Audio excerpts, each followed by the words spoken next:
Greetings, heathens and heretics, and welcome to another episode of In the Abyss and our second stab at ranking a legendary band's albums. We did Megadeth a few weeks back, which was mixed opinions to say the least. So this time round, we're doing Sepultura, and that's mainly because there's some sort of divisive opinions as to what is the best era of Sepultura. So particularly from the Saudi Queen himself. How are we both doing? All right this evening? Everyone good?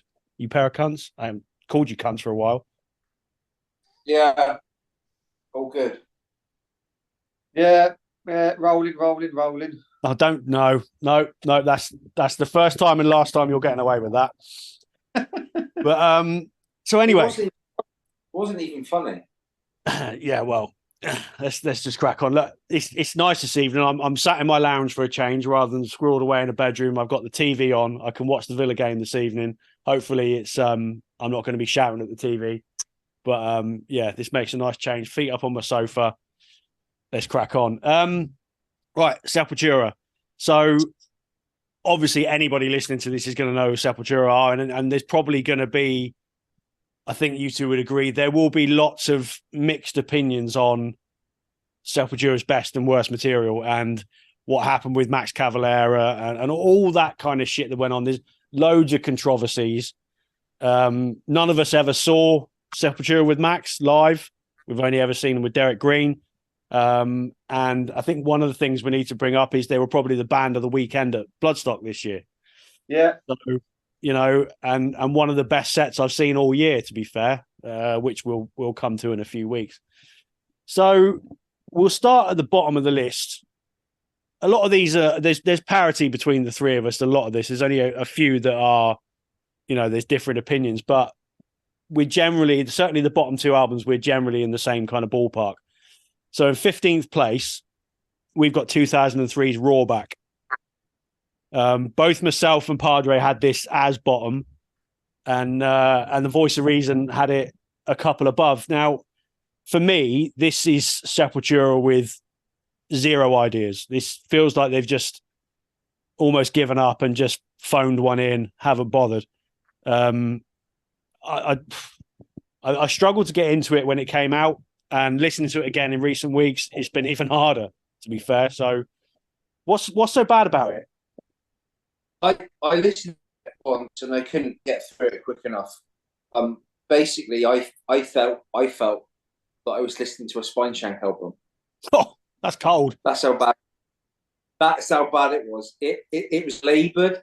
There was no ideas, and I think this is the reason why it's shit like this, which is why I veered away so vehemently from Sepultura for years. I mean, I've got nothing against Derek Green, and I saw them at Big Day Out in '99, and they were fantastic. Yeah, but yeah, yeah. In fact, all three of us were there, weren't we? Yeah, yep. Right. Yeah. When you produce shit like this, when you've got talent in the band like Cavalera on drums and Kiss on guitar, you've just got to think to yourself, how is this even possible? I mean, it's just like, this is the thing. Against Nation, they sound like a band that's completely lost. Like they're you know, what's this? Rollback is 2003, right? Yeah. And 98 and Nation's 2001. So these three albums are basically made around the time of new metal, and they all three of these albums sound like they're a band that's lost and they don't know what sound they want, and they're absorbing influences from what was popular at the time, and they've lost their way. So, and I don't want to be harsh on them. So I would say that if you're going to lose a band member like Max Cavalera, who's a prodigious songwriter, or was a prodigious songwriter at the time, and has potentially written some of the best metal anthems ever, you're going to struggle. You know, this isn't like Metallica losing Cliff Burton, who did write a lot of their material. But Cliff, for me, and I've been thinking about this analogy, Cliff for me was like the focus on the lens, whereas Hetfield and Ulrich were the lens. They were the main thing. Burton brought things into focus with these like touches and influences that we bring to the table. Cavallero was the fucking camera. Once you took that away, I think it's clear from this entire list, it's taken them decades to get back in the fucking game because they're not. The difference between that middle period after Max leaves and what they're producing now is that they're doing their own thing and they seem to have ideas because they're not trying to take on board what everyone else is doing. That's just my kind of like general feeling of everything I've listened to at post Roots. All right. Okay. Voice of Reason. What do you? I mean, look, we got Raw back at the bottom, and we've got Nation in 14th. So, like you said, that it is a period of transition for Sepultura anyway. But what and why have we got these albums at the bottom? What is it for you that doesn't do it? Yeah, I mean, certainly for these two, I had a little bit. I had them both a little bit above, just because I just prefer a couple of albums less. If I'm honest with you, I think the production on Rollback's probably the only thing I like, maybe, or not even like, but I can put up with, so to speak. It just production feels a bit more cohesive than other albums, but yeah, that's not really saying much. I can put up with it as an album. That's about it. Nation, like you say, Nation is next, and I think that's a little bit. That's the next level above mine. So that'd be like what, my 12, for example. Yeah. You got his 12. We got his. Yeah. Yeah. So that's my 12, and I think you got it slightly below. Again, I think it's just because I think there's a couple of tracks there that I can get along with. Nothing major. I mean, let's have a look at the track listing. Yeah, Nation. I think Nation's all right. I like Saga. My problem with Nation is I think there are ideas on Nation. I just don't think they work. Too often the album drags. They slow down. They plod. They drag. And yes, they try and be a bit explosive afterwards, but I've lost interest by then. It doesn't really have the impact you want. I mean, you've got Politrix, which features Jello Biafra. So it's the second time the band have effectively worked with him. Yeah. And it's dull. It's dull as ditch water. And you don't want that for a track that's got Jello Biafra on. No, so yeah, I'm sure we'll come on to my thoughts on the others, but yeah, for some reason they dipped on these two albums big time. That's it. Well, at least we're all in agreement. The first one that comes along that we're not necessarily in agreement though is 2009's Alex, or Alex, or whatever you want to call it. Now, I quite like this album, but my issue with it is there's too many interludes through the album. There's some great songs in it, and I think if we took those interludes out and it just flowed as like a 10-track album, it would be a lot higher in my list. I've got it as 9th. The Voice of Reason's got this as Sepultura's worst, and Padre not far off. So why this one? Because I think there's some great songs on it. Yeah, I think you summed it up with your comments about the interludes. They're trying to do some interesting stuff and some different stuff, and for me, it just doesn't work. It doesn't flow. It doesn't grab me. It doesn't sound appealing whatsoever, and I just find it extremely difficult to listen to. Yeah, it's a weird one. That would be my sentiments. Difficult to listen to, nothing grabs you, and and this is like listening to it on the headphones and then listening to it on the speaker, and like trying to give it time, and you just like, I'm just not feeling it, and I'm just nothing. There's no point where you want to go, right, I need to listen to that bit again because it was really good. Just nothing. What I'm tempted to do with it is to stick it in a playlist without the interludes and listen to it just as the body of songs and see if it kind of clicks a little bit more, because like I said, there's a lot of the songs I really like, but it gets going and then one of these fucking interludes kicks in and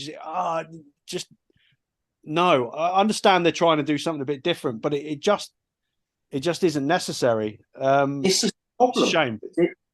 This was their problem. Yes, they're trying to do something different and they're trying to be too artistic about it. And like, it's a piece of art.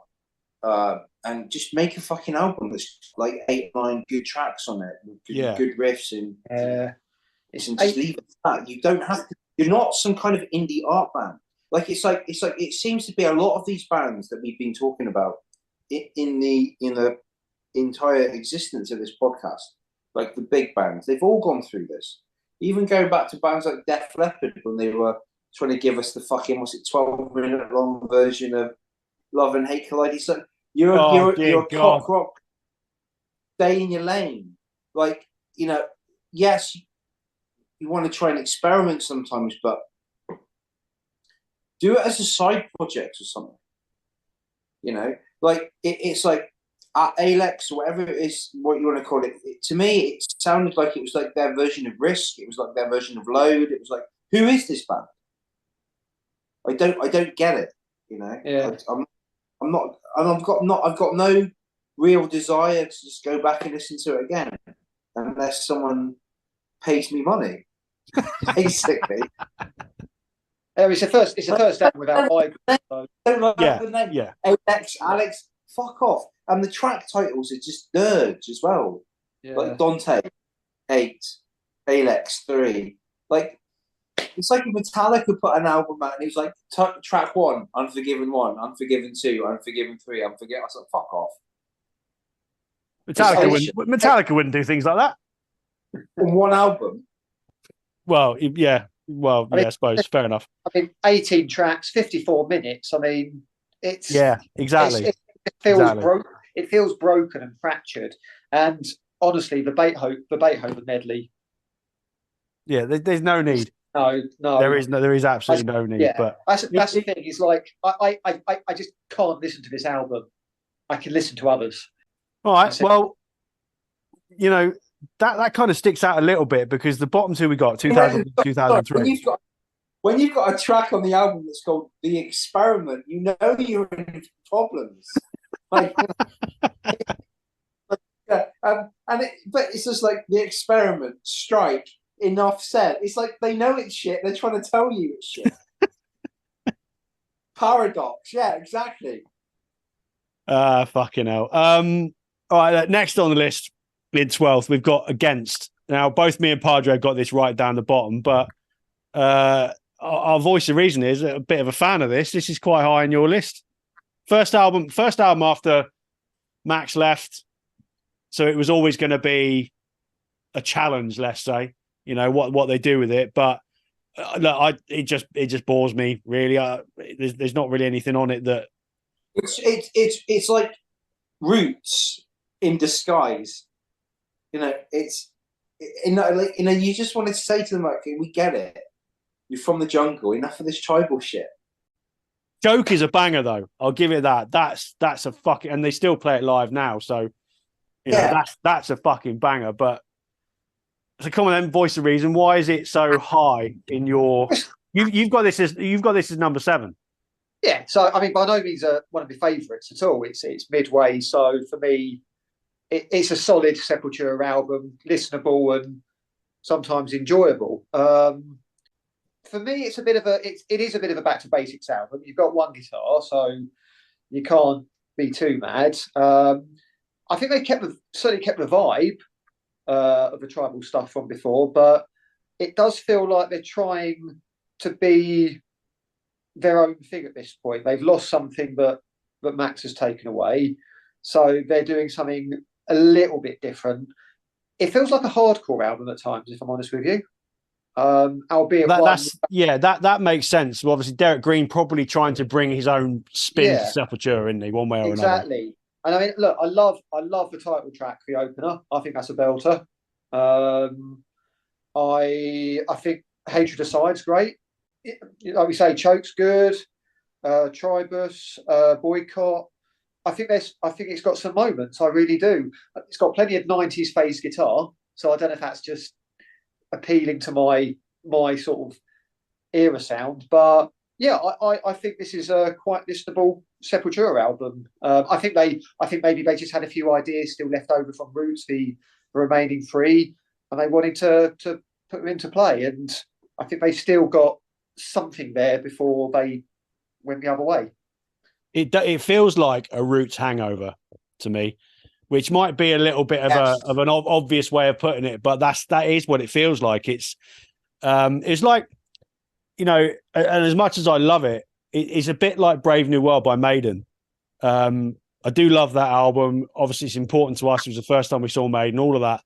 But there's a couple of songs on that feel like the Blaze era leftovers, and I get the same feeling with this as that. So it's just almost like they haven't quite, they're nowhere near becoming a band again yet. They're starting afresh, got some old ideas knocking about, and it sort of landed as this album. So I get why it would have been a struggle, though.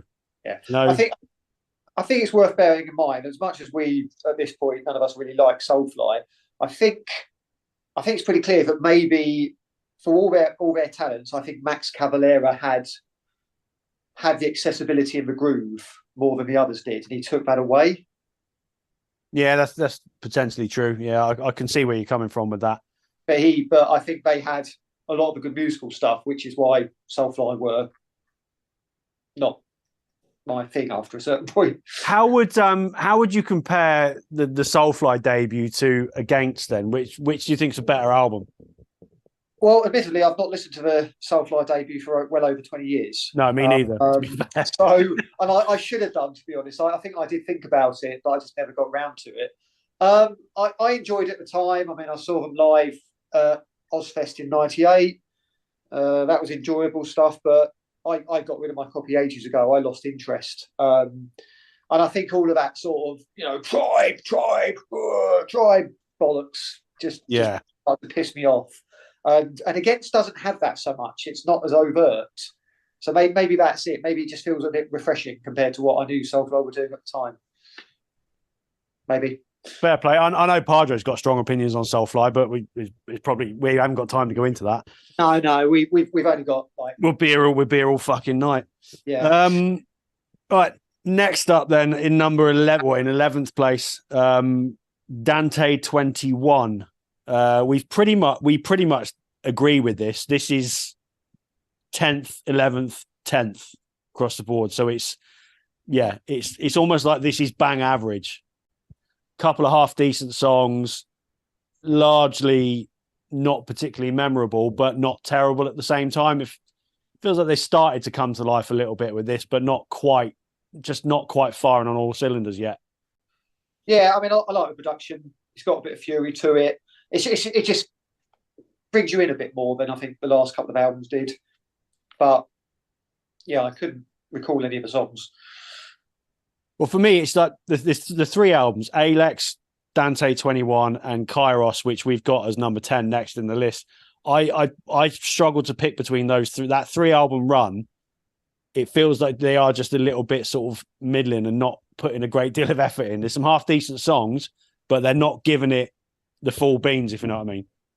If that makes sense. No. I think that's fine. Yeah, again, just maybe that's it. I think obviously with Igor going and bringing the next drummer in, that interrupted the flow. So it's been fractured really ever since, hasn't it? Really. Yeah, and I think and as I think we'll get to as we go through this list, where they are now seems like more of a cohesive, settled band, doesn't it? So we'll come to that. Yeah. So I think it's a passable album. I'd stick it on in the background, but I can't engage with it a great deal. Dante 21. So next up we had Kairos, and like I said, I can't really pick between those three. You two have got this sort of both. You've both ranked this as number 9. I had it at 12. I just struggle to really talk about these albums in any great detail because they just don't. They just don't excite me, and I think that's part of the problem. No, I agree. It's the trouble again. If you don't have memorable songs, then it's difficult to talk about them. I mean, I think the title track's decent. You can have a solid album. You can have a solid metal album, can't you? And if it's on, you can kind of enjoy it. But there's just nothing that really jumps out and grabs you by the balls, kind of thing. It's memorable songs. You want memorable songs, and I think there's not a great deal there. But I think it's a tasty enough fast food meal. But I'm not sure about the production. It's a weird one. It's a sort of fuzzy. it's got a kind of weird echo to it. I don't know. I can't really describe it, but I'm not so keen on it. Experimental. I think it's just a bit more cohesive and confident of itself as an album, which is why I probably put it a little bit higher up. I can't say it's a bad album. I can't say it's good either. Yeah, that's fair. That's fair. Right, we're rattling through these, but it's going to get a bit more interesting as we go further. We're going to talk more, aren't we? Yeah. But next on the list, so we've got the first Max Cavalera era record, and that's Morbid Visions '86, first album. Rough as fuck, I think is the way is the way to look at this. Holy Man's got this as 7th, Voice of Reason 10th, myself 11th. So we're roughly in the same kind of ballpark. Now, the one thing about this album is obviously it's just been re-recorded by the Cavaleras, and the songs on it have come to life. It sounds like a completely different album. You can hear the riffs better. Obviously, the production is a million times better. Everything about it is just a huge leap forward. So, but you have to disregard that and just treat this album as a standalone. I get it was a debut. They were broke, had no money, so the recording's going to be rough. But it's so bad that it just completely lets itself down. It's like the early days of black metal. It's just you know there's something in there somewhere, but if it sounds this shit, it's really hard to listen to. Yeah, but I think it's definitely a statement of intent, and some of the songwriting on it is quite good. So To Doom is a classic song, and it was a staple of their live set for quite a long time after that. And it does kind of like it does set the stage for, like, if you like it, then you're definitely going to be in the ballpark to really latch on to Beneath the Remains, which is kind of like its offspring. So I mean I get what you mean. If you heard that, if you back in the day, if you were like picking up a copy of Kerrang or something, or you heard a demo of that, you'd probably be quite interested in things. Because, like, again, this is coming out at the height of thrash, and it's something a little bit different. I mean, Sepultura were definitely a thrash band when they first started, but they were a lot more aggressive. They were probably more aggressive than Slayer at one point. Yeah, that's probably fair. And I'd even go as far as to say, although I absolutely love Slayer, peak Sepultura in that Max period, with especially Beneath the Remains and Arise, a damn sight more technical than Slayer, and could probably give Megadeth a run for their money. Because some of the complexity of those early riffs, and again, it's like they're at they're 19, 20, 21 coming out with this stuff. It just shows you what coming from a destitute place, working class poverty background can do for your motivation. Yeah. Those guys were hungry. They were hungry. Yeah. Like they wanted to get out of where they were. Yeah, it was their ticket out, wasn't it? 100%. Yeah. Yeah, it was. And what do you think of this album, deep down? Historically, I didn't like it and struggled to listen to it, but I've kind of become a bit more enamored of it now. Only a bit. I can appreciate its place in metal history, I think, if anything. Let's production utter shite. We know that. We accept that's not. And what I suppose what pisses me off is the EP, Bestial Devastation. That was a bit better.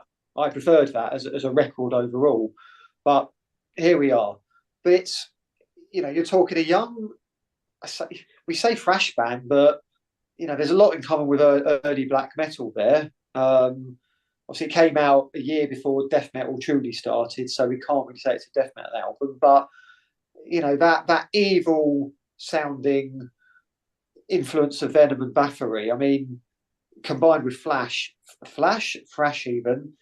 There's clear promise there. There's clear character, and there's, as 80s low budget metal albums go, it's fun. It is difficult to listen to, but there is something there that makes it appealing and listenable. Yeah, and that is, like I said, that's what's come to life with the re-record, isn't it? You can hear everything, where it should be now, and it's look, the importance of the album and the foundations for Sepultura as a band, it makes it very important. But yeah, it is a little bit harsh to dig out the production, I suppose, because there's not many other metal bands that are around at that time that were fighting to get out of Brazilian slums, essentially. Yeah. So I think honestly, if someone says, "Look, there you go, you're stuck with a shit, a raw metal album with a shit production," I say, "Well, give me this because it's Sepultura and that's bad. Yes, good shout. It's actually better than a lot of the black metal shite that's out there." So yeah, yeah. All right, fair enough. All right, so next on the list, we're all the way in 2013 now. So we've gone 86 all the way to 2013. The mediator between head and hands must be the heart. Fuck knows what that album title means. No idea. Unnecessarily long. But this was the first album with Eloy on drums. Not something I was particularly aware of at the time. And it's only really in the last year or so that I've sort of paid a little bit more attention to that, and seeing Sepultura for the first time in 20 odd years in the summer, watching Eloy Casagrande as a drummer and what a fucking machine he is. This album, it's just sounds hungrier, more brutal, more full on. There's a track on this album, and I didn't save it or anything on Spotify. It's doing my head in because I can't remember which one it is. But like I've said, like some of the other stuff didn't grab me. This album did, and there's a track on this album. Have you ever seen those videos of drummers in the street and they're playing on like tin cans and buckets and stuff? Yeah. Track on the album, and it's got a drum beat like that in the last half of the song, and that came on, and I stopped what I was doing. And I was like, "Fuck me, that's good." And it reminded me of KSAD. There was a groove. Yeah. I like this album. I'm going to go back and listen to this album again and again, I think, because I want to give it a really good go. But this is definitely, if they were doing this after like 2002, 2004, I probably wouldn't have veered away from them. I mean, just generally speaking, I think the last couple of albums they've come up with after listening to them are actually pretty good. Well, this is what I'm saying about Eloy Casagrande. I mean, this is the first album he was on. We haven't spoken about the other two yet, but it's almost like he's given them a kick up the ass as a band. It's just they're fresher for it. And seriously, you know, like I said, the last time you saw Sepultura would have been Big Day Out, wouldn't it? You've seen them since? Yeah, I think. But either way, watching them with Eloy is just an absolute fucking monster. And look, there's loads of drummers out there that hit hard and are technical, but he's just got this flair that just suits Sepultura's music so well. There's something about it. It's chemistry. I think it's almost like they've found the right person, and yeah, you can hear it on this album.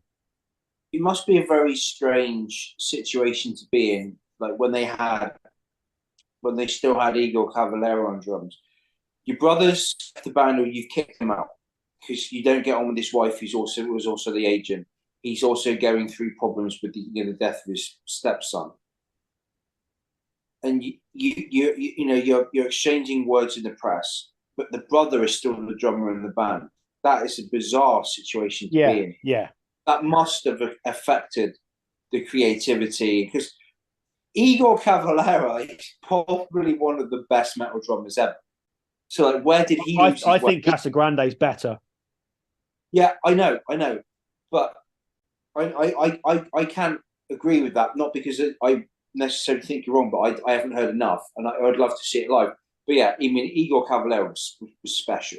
Oh yeah, he's just a fucking monster. Yeah, absolute beast of a drummer. And you know, that's again another massive element of what made Sepultura good. You know, just this thundering fuck of a drummer behind it all, and it just everything just thundered along like, you know, with a lesser drummer it just wouldn't have happened. So No. you know, yeah, I mean, Voice of Reason's got this as your second to last, as 14th out of the 15. Yeah, I'm quite surprised at that. Despite repeated listens recently, the album does absolutely nothing for me. I'm certainly not going to disagree or argue with what you've both said. It's just not engaging with me whatsoever for some reason. I mean, that album cover is really quite grey and bleak, isn't it? Yeah, that's kind of what I get from the music. It's just grey and yeah, I don't know. It's just one of those things, really. But yeah, just does absolutely nothing for me. It's an odd one. It really is, because the next album in our countdown is the next album. It's Machine Messiah, and we've all got this pretty high up. In fact, Padre, this is top 5 for you. We're up to 7th in the list now, and we're all relatively on the same ballpark. I've got it 7th, Voice of Reason 8th. Padre, you've got this at 5. And considering how, you know, pro Max era Sepultura you've always been, I'm amazed at that. I'm pleased to see it, because it's a damn good album. The first 3 tracks are really good. I really like them. I quite like Cyber God and Vandal's Nest as well. I think I was, so what I did was I started at Quadra and I worked my way back. And I remember I had to double take. So this album and Quadra, I honestly had to go back and check, am I actually listening to Sepultura? Because there are things on Quadra which it sounded like a Scandinavian album in places. Like the production and some of the riffs. And that's honestly, I went back and I was like, I had to check the artist profile, because I was like, this can't be Sepultura.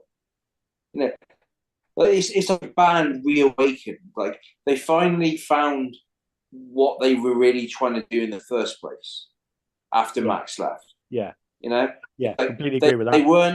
They weren't being influenced by new metal. They weren't being influenced. They got away from this, because we're from Brazil, we have to do tribal elements and all this kind of stuff, you know?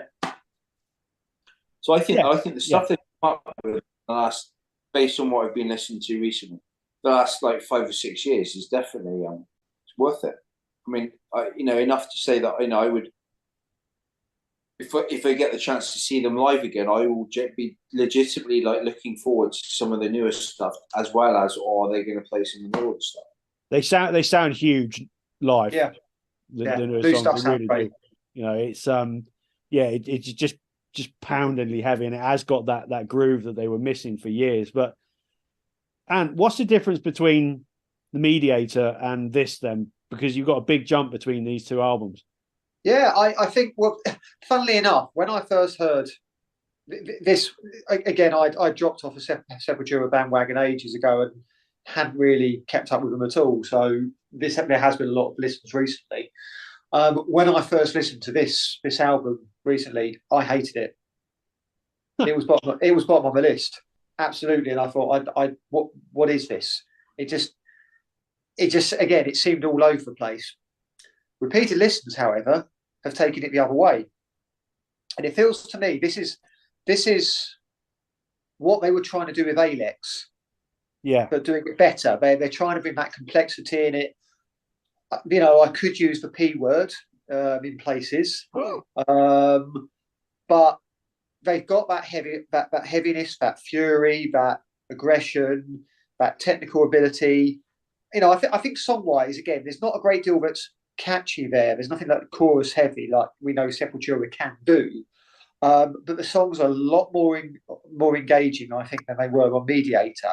I think they certainly managed to gel with Eloy a lot more at this point. They're clearly letting him, and I think maybe that's the thing. I think what they wanted to do with Alex. I can't remember his name was, but drummer at the time just didn't let them. But Eloy does. Yeah, and they've been able to structure that what they did a lot better. I feel maybe that he's been able to take a lot more of a front row seat for this album than they had with Mediator, where they were just the new maybe drummer. They were pulling him along. Yeah. Here they're much more in tandem with Yeah. what they're doing at this point. So yeah, that's why it's a bit further up. It's I think with repeat listens, I don't think it'll go any higher on my list, but I think I'll enjoy it more. Yeah, it's a quality album, and you're right. It just comes, a word I've already used. It just comes down to chemistry, and something has clicked, hasn't it? You know, and they were just Bloodstock in the summer. They were just tight as fuck, and it makes you realise what underrated musicians they are. Andreas Kisser, especially, you know, to carry all of that as a single guitar player now, when there used to be a twin guitar band, that can't be sniffed at. That's, you know, that would have been a massive adjustment. Yeah. Next on the list. Next on the list, we're up to number 6 already. 1987, Schizophrenia. Now, this is where Sepultura become Sepultura. The production on Morbid Visions was dog shit, as we know. This is where it all, you know, came to life, I suppose. It's like, we've done the shit production thing. This is what we can actually do. And this is a fucking banger of an album. Absolute banger of an album. If this was a debut, we'd be talking about it as one of the great debut metal albums. I mean, it's just the simple stuff for me. It's like just that song, the first song, intro. And it's got a really good riff in it. And then, like, you see that song, that intro song, played on the Siege live in Barcelona. And I want to come back to that when we talk about Arise. But fuck me, it's good. And then obviously they re-recorded Troops of Doom on that album. And then you've also got Screams Behind the Shadows, Inquisition Symphony, Escape to the Void. Just fucking brutal songs. Great solos. Love Max's lyrics, you know. Just awesome stuff. And it's like, he sounds very different here, doesn't he? Yeah, he does. And it's all still rough around the edges, but there's a clarity to it now, isn't there? You can hear what's going on. Yeah. Yeah, I mean, like I say, some of the riffs there, but we get, like I say, on Inquisition Symphony, evil, but they've got oomph this time. That's what we like. Yeah. I mean, it does, you know, I mean, the downside of it for me, not even a downside, really, just an observation. It feels like they really liked Raining Blood and they really liked Slayer. And maybe they're trying to get that out of their system. Yeah, I can see where you're coming from with that. It's almost like a this is what we can fucking do. Do you know what I mean? Yeah. But, which is, you know, that kind of attitude drove Dave Mustaine on for years. And, you know, while there's no personal relationships there, you're right. It's like they're coming up and challenging the big boys, and they're making a statement. They're making way more of a statement with Schizophrenia than they did with Morbid Visions. Yeah, but it's part of our journey. So, you know, fair play to them. I would love to have seen them around about this kind of era, just raw, hungry kids. You know, I'm sure it would have been ropey as fuck at times and probably a little bit all over the place, but there would have been something quite memorable about it, I reckon. Yeah. Right. Look, now it gets interesting. We're already in the top 5, and there was always going to be 4 albums that would sit up here. Whether it's nostalgia, whether it's right, whether it's wrong, you know, yeah, we've all got an opinion, but there's a couple. I wasn't quite sure which way this would go, especially with Padre's opinion. So at number 5, at number 5 is Roots. Oh, now, Roots was controversial, to say the least, when it came out. I had just about started. I just heard of Sepultura around about this time. Knew nothing about them. Wasn't really into really heavy stuff at this point. So this is when I'm starting to sort of, you know, hear a few things on Kerrang CDs, cassettes, whatever. Hearing Rata Mahata for the first time, wondering what the fuck this was all about. I think if you were already a Sepultura fan, you were going to go one way or the other with this. You're either going to go with the bandwagon because you love the band that much, or you're going to go like Metallica fans did with Load and go, fuck this. What the fuck is this all about? I'm not having it. I mean, yeah. Okay, this is one of the first Sepultura albums I heard, and like Roots is okay. I've got nothing. I quite like that song. Ratamata is. I think it's a very clever song. I think the video is amazing. The video's brilliant. Even played The video's on top of the fucking pop. brilliant. Played on top of the pops, for Christ's sake. But the rest of the album doesn't do anything for me. I will give this album credit because I think it's one of those albums that pushed metal in a different direction. It was very influential, but that doesn't make it Massively. good. Doesn't make it a good album. But yeah, but surely it's let's talk about its importance and its influence then, because that has an impact on how I feel about this album, and there's an element of nostalgia as well. You've got new metal starting to come to life, and you can hear Sepultura's influence on new metal, but I don't know. It was an experiment. It could have gone very, very wrong, but they just managed to hold on to it. I think they did enough. Yeah. There's enough quality on there. Attitude, straight hate, dictatorship's a good. Born Stubborn is just a fucking raging, pissed off. That's bordering on hardcore. You know, they've been spending a lot of time on tour with bands like Strife around this point, so it's almost like that had been rubbing off on them. But in terms of from an influential point of view and a nostalgia point of view for people of our age, it's a hugely important metal album. Yeah, it is. Does the Voice of Reason agree, though? I have to say my part. Have your say. The stage is yours. I mean, this is my number 3. So not my favourite by any means, but it does hold a very special place in my heart because, as I say, I got into metal September 96 through Iron Maiden, started reading Krang after that, listening to Korn and all sorts. And I think, I'd heard some Sepultura stuff on like the chart show, for example, seen the videos. And I bought the ITV chart show. Yeah, the ITV chart show. Oh, yes. Like every 4 weeks you get the rock chart, wouldn't you? And yeah, that's it. Yeah, yes. Little snippets of this. So, yeah.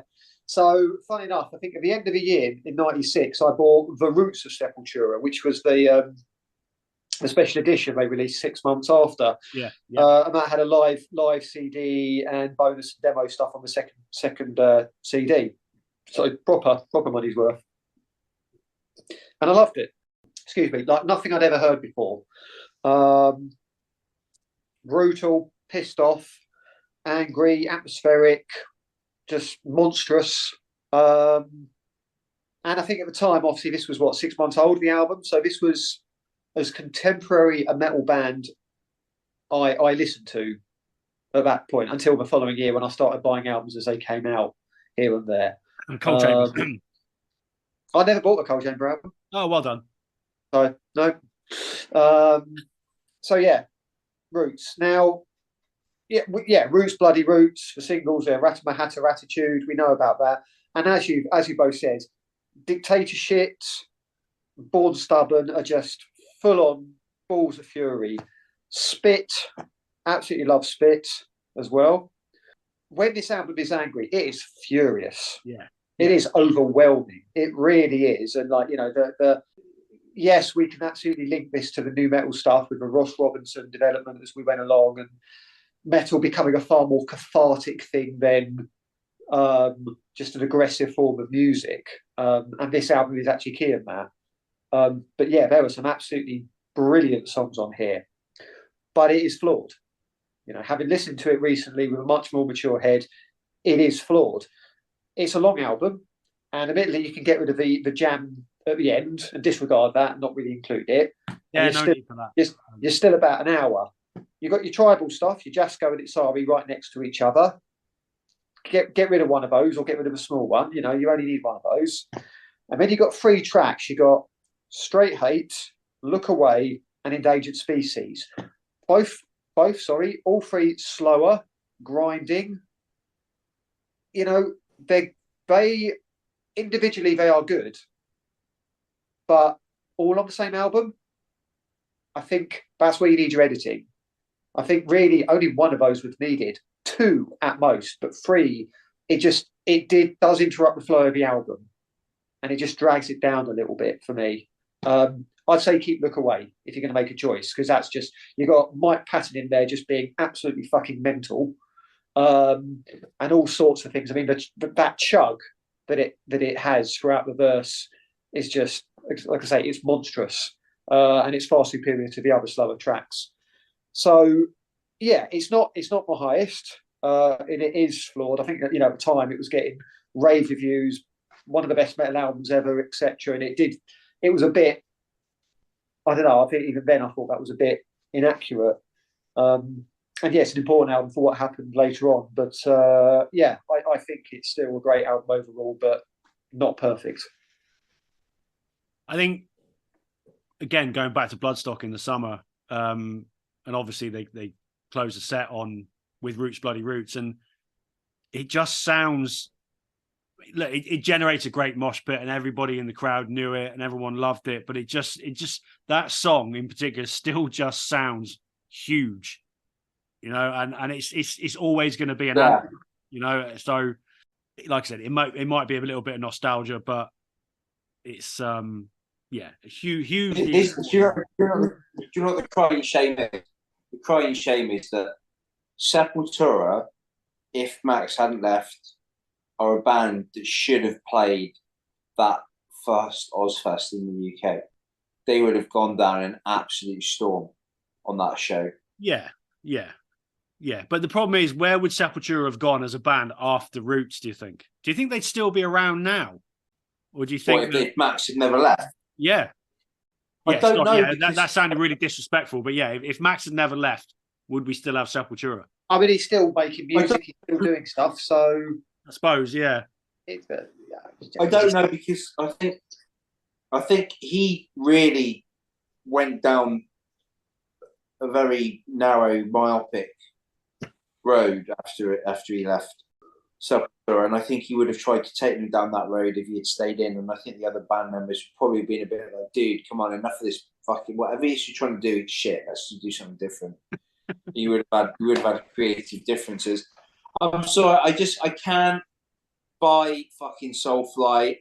I don't want to see him playing down a fucking drain pipe. I'm just like, fuck off. It's and I don't. It's not because it's because I used to love it so much. I used to love early Sepultura so much, and it's like love can turn to hate quite quickly, and I'm just like, nah, it's disappointment. I'm hurt. I'm actually, that band, Max Cavalera, although I love him, he hurt me. Well, maybe it's just love and hate riding. It's just like, but it was like wearing the tracksuits as well, and what are you? Are you a metal band? Are you new metal? Do you want to do hip hop? What is it? What do you know? But that was metal at the time, wasn't it? New metal was in full flow, and it wasn't unusual to see Max Cavalera wearing a fucking Adidas tracksuit at the time. It's the way it was, rightly or wrongly. That is the way it was. So it is what it is. But that's the history. That was the end of the Max Cavalera era of Sepultura, and we've come full circle because I mean, it is amusing though, sort of. But I got into Sepultura the same month Max left the band. Yeah, it's almost like, yeah, you were the Grim Reaper of it all. You come along and ruin it. Look, yeah. Let's just say this, right? Let's imagine for a second that Max Cavalera and some other like metal bands are on a plane or on an aeroplane in South America, and they're going over the Andes, and they crash, and no one knows that they never arrived at the destination, and they're there trapped in the snow for days, and then they end up having to eat each other, right? No one's going to eat Max Cavalera because the material he was coming out with was so shit. People will be like, "Here, try and eat this. Is that Max?" No, I'm okay. I'm not into that. Like it tastes like crap. That's what would have happened, and that's harsh.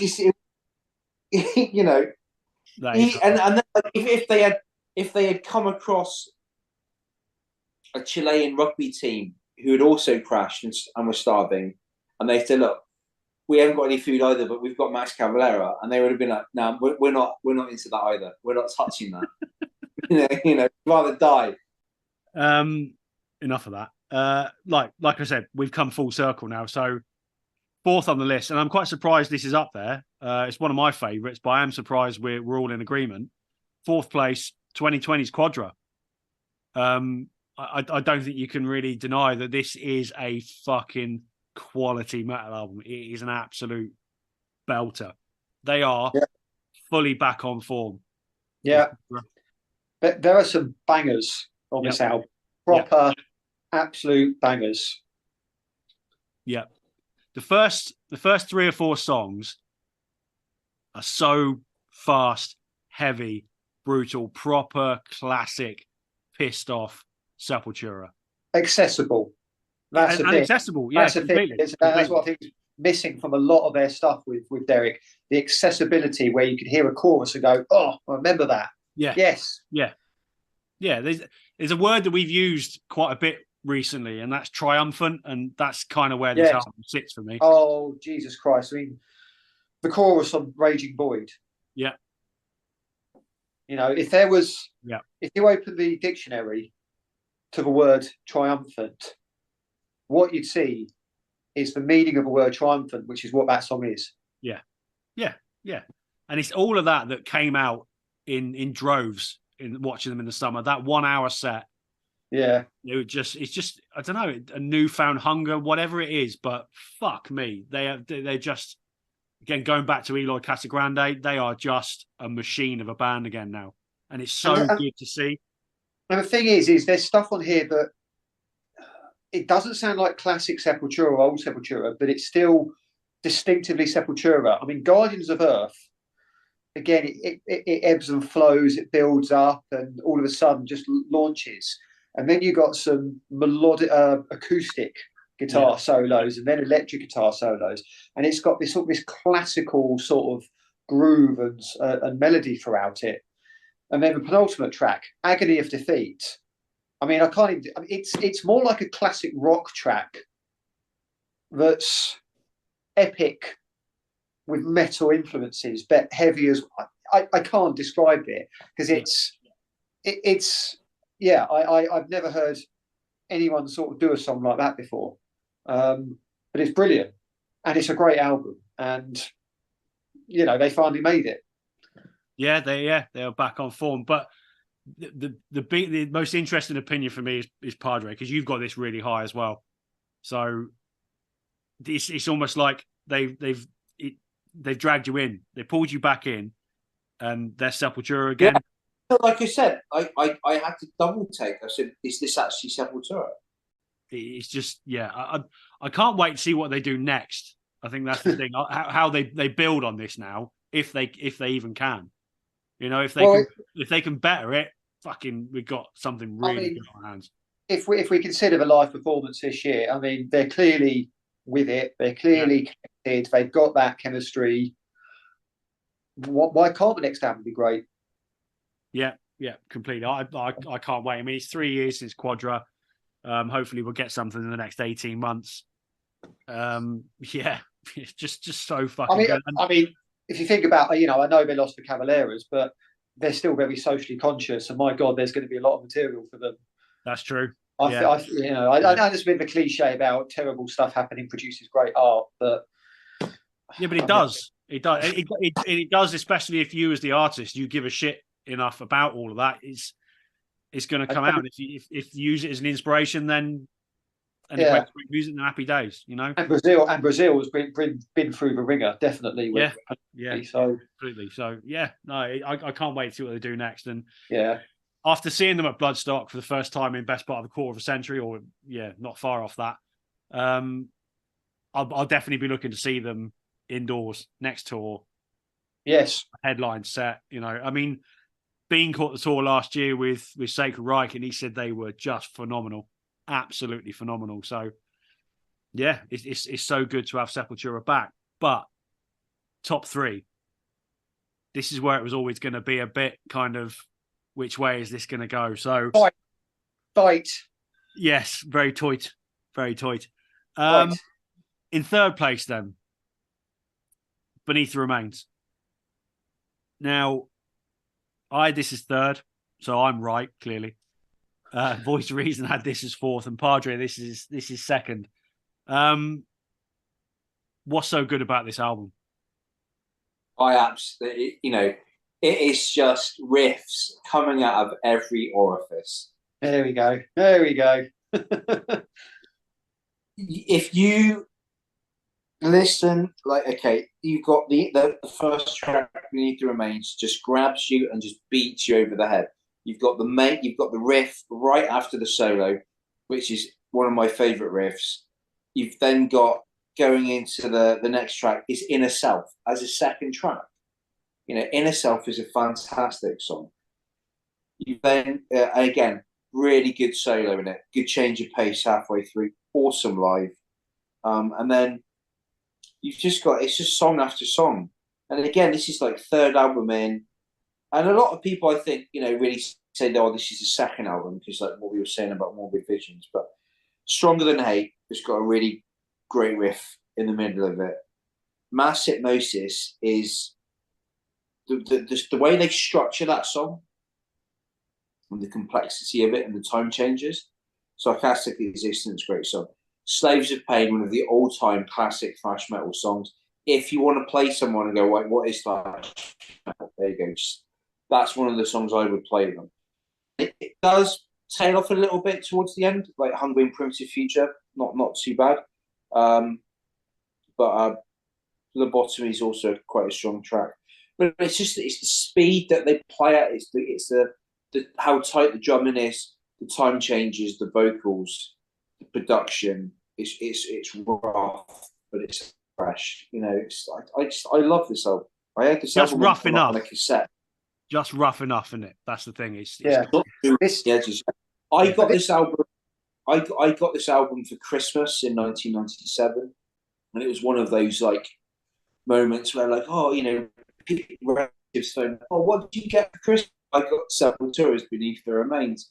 Oh, that's nice. Is that a new band?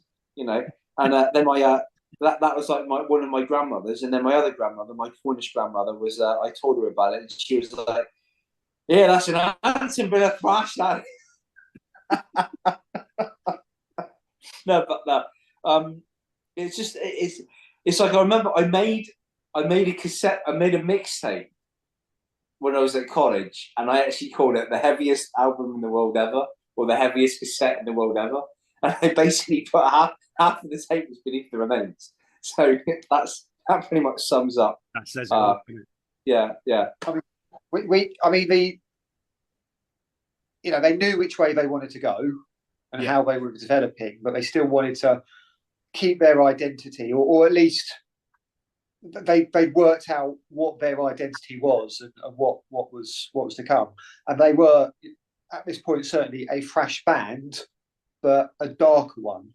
There is a darkness to this album, definitely, which is what sets it apart from other albums. But it's that production, that leap forward, getting Scott Burns at Morrisound involved.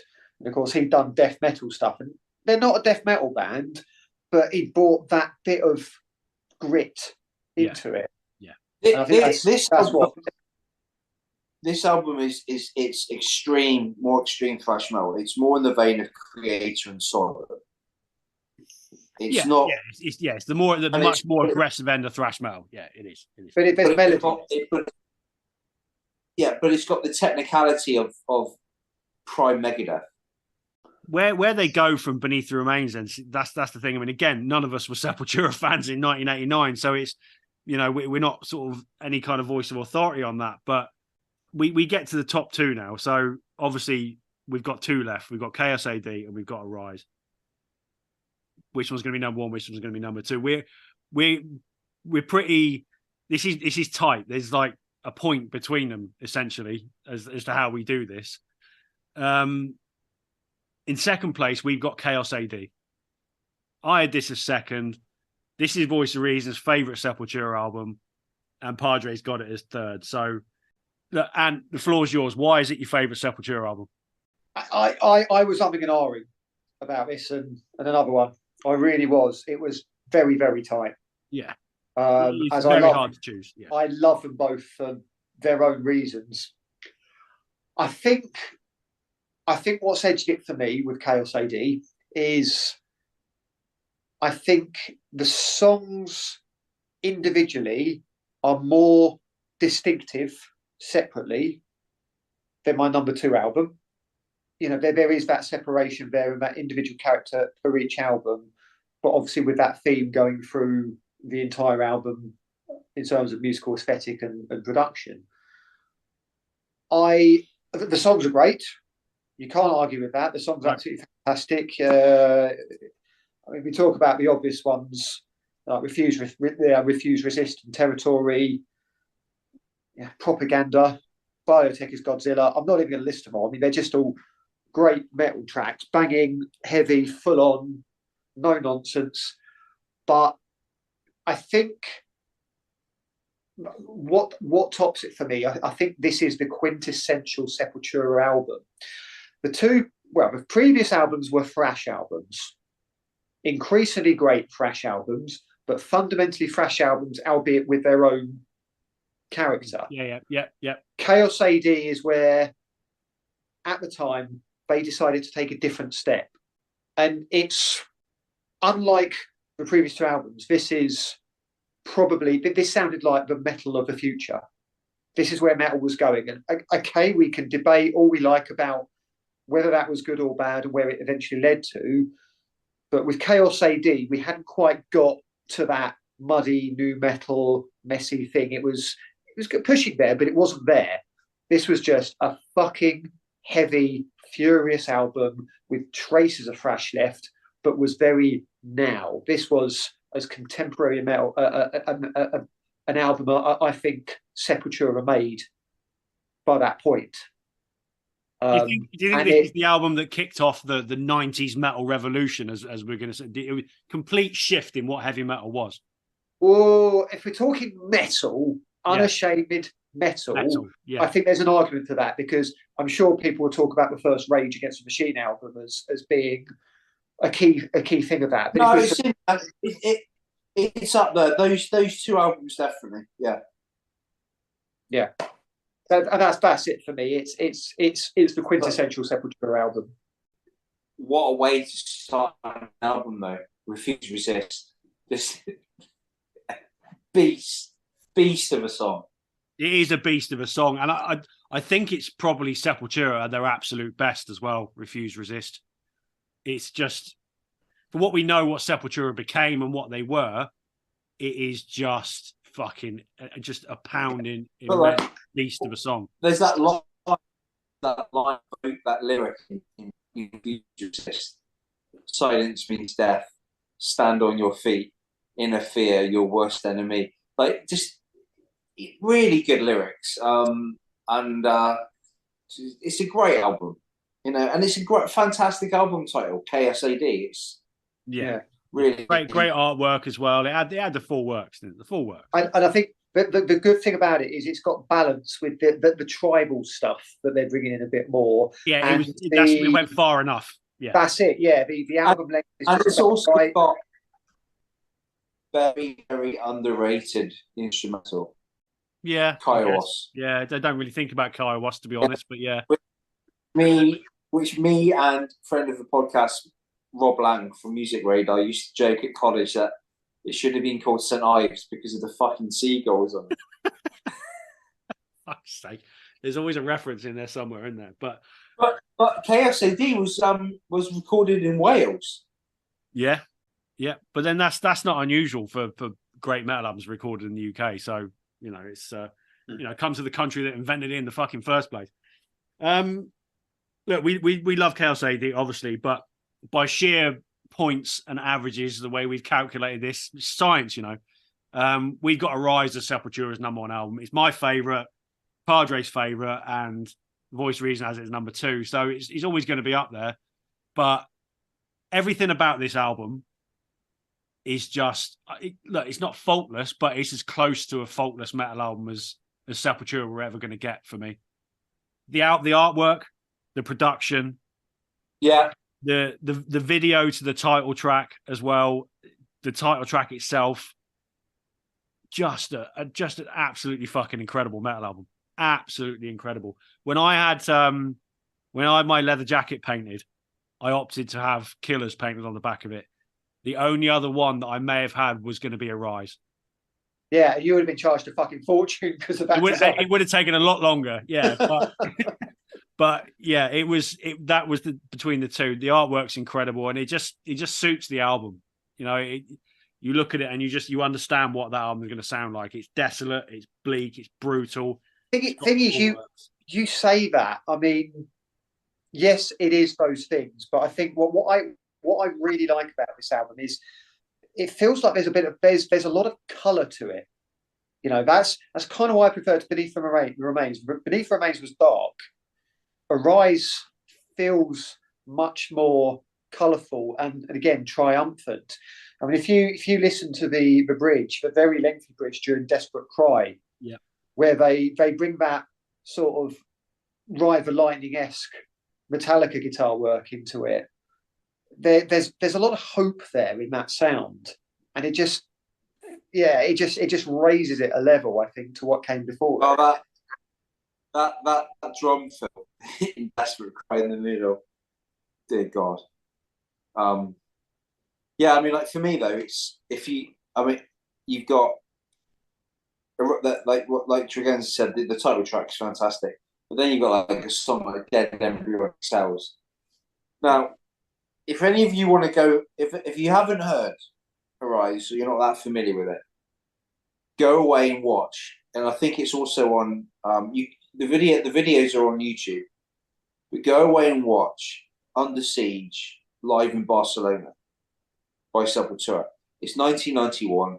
It's on the Arise tour. The majority of the set is material from Arise, but they've also got Inner Self, Slaves of Pain, Mass Hypnosis, Orgasmatron, Troops of Doom, stuff like that. It's only about an hour long, but the performance of Dead Embryonic Cells on that set list is fantastic. Also, like the other songs on there, you got Dead Embryonic Cells, Arise, Dead Embryonic Cells, Desperate Cry, Murder. I mean, that's a bit of a dip there, but then it goes back up again. You've got Subtraction, Altered State, Under Siege, and those Under Siege especially, it's got some nice differences to it. The opening to Under Siege, I love that. That acoustic. slow acoustic, it's mystical, and then, weird. Yeah, and Altered State's got the kind of Altered State is probably the first whiff of the tribalism stuff. First whiff, because it's the first like kind of like node of like we didn't know, like we weren't fans back then. I can't say that I was fucking 10 when it came out or 11. Yeah, exactly. But I do know people that went to see them live on this tour and tours previously, and I think they still thought they thought back then that Sepultura were always going to be this amazing thrash band. But then you've also got like Meaningless Movements is great, Infected Voice, and then you've got the Motorhead cover of Orgasmatron, which is a great cover. Great fun. It's just a solid. It's a seminal album. It's really good, and it's in '91, so it's just after Customs. All of this stuff is drawing to a close. The thrash movement is slowing down and will be no more after this. You can hear Sepultura's journey in this album, from Beneath the Remains to Arise, and then to Chaos AD. There is a sequence to it. You can see how they're growing as a band. The one riff there's one riff on this album that just sums up this period of Sepultura, and it's the riff after the solo in the song Subtraction. It's just twin guitar assault, like really fast, tight, just absolutely fantastic. And it's those like kind of riffs that Sepultura had a habit of dropping in really great riffs after their solos. very similar to like the riff after the solo in Master of Puppets. Yeah, which is probably one of the best riffs Metallica have come up with. But yeah, just fantastic stuff. I mean, and that's a shame as well. I mean, Kiss. Sorry, last thing. Kiss is a fantastic guitar player. He does a fantastic job of carrying that band on his own. But they did lose something when they lost Max, because that twin guitar sound. Yeah, it's a massive adjustment, and I think we were probably all in the same boat at the time when, you know, how do you go from a twin guitar band to a single guitar band? It was, you know, always giving. It's almost like they've gone through this enormous transition period since then, and they've come to life on the last couple of albums. So, you know, they're not old men. You know, they're young enough to carry on for another couple of albums yet. There's no reason why not. So, you know, more power to them. I hope they do. I hope they come back with something that is even better than Quadra. They've got it in them. So yeah, as a back catalogue, then we've done Megadeth and we've done Sepultura. Who's got a stronger back catalogue overall? I think overall, probably Sepultura. He can't make a decision. I think it's tight, but I think overall, when you consider the old and where they are now, I think the way they've brought themselves back round, and they're a powerful entity again, which Megadeth just aren't. Again, Megadeth have just flummoxed about for years and whatnot. And I know I was quite positive about one of their recent albums, but I think that just happened. It was almost like a fluke. I think Sepultura, like I say, they've worked at it. Some things haven't worked. They've touched on it, but they've got to a point where you were looking ahead and thinking, "Oh, I'm looking forward to the new stuff." And we're not with Megadeth. No, that's a bit different. Sepultura are a band. Megadeth aren't. No, and that's the difference. Megadeth seemed to be a band once. Well, as soon as Marty Friedman and Nick Menza left, they weren't a band anymore. Yeah, basically, yeah. They just become it's all hired guns. So, and that's the difference. But yeah, I'm genuinely excited as to what Sepultura do next. I can't wait. So yeah. Look, what is going down with this download lineup? Right, let's touch on this quickly before we go, because it's obviously a big deal in the UK when the download lineup comes up. None of us have been for a long time. Well, and you went 2016? You were there last? Yes, 2016. It was virtually a washout. But myself and Padre, I haven't been since 2005. Padre, 2004, I think, was the last time you were there. No, five. Okay, same year. Look, it's a big deal, and it's the biggest rock festival in the UK. And they always pull the big boys. You know, this year you got Metallica doing the whole 2 nights, just Slipknot, all of that kind of shit. But I think we need to talk about Pantera on the lineup.